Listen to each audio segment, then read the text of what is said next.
យ៉ាក្រាបទូលលោកចូលមកពេលនេះដូចជាយើងពេលបន្តិចហើយណាមិនបានជាយើងពេលទៅវិញក្រាបទូលមកអំពីអបាញ់មិញនេះនគរឯប្រជាលង្កា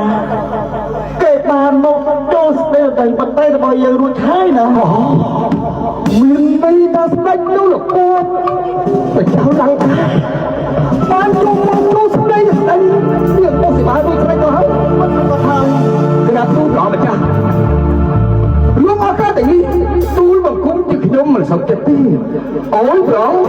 ស្ដេចព្រះនឹងលោកពួតប្រជាលង្កាសិនទៅចុះក្រាបទូល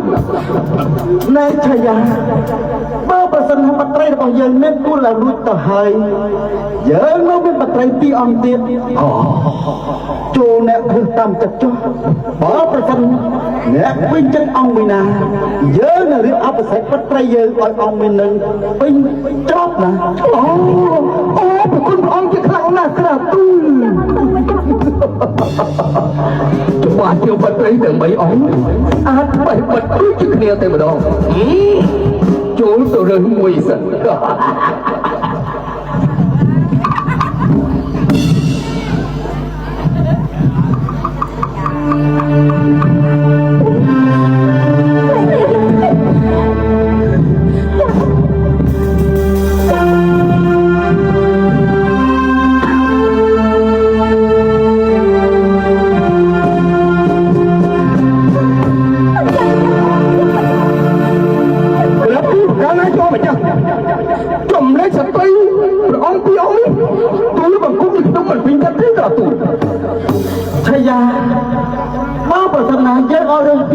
មិនពេញចិត្ត